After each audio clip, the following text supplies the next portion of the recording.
taking a walk today, thinking about the masterclass I'm planning for you, all the things that we're going to review, what we're going to talk about.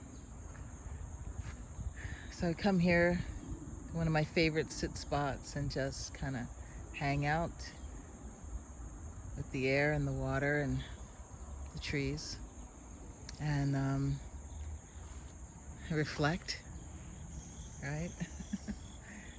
Just caught this really nice reflection happening in the water, and reflect on what I hope to accomplish with this masterclass.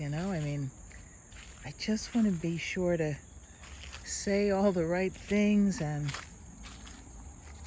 make some things clear that maybe weren't clear before.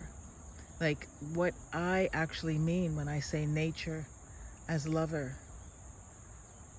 What I have in mind for this course and this journey together as we become natural lovers,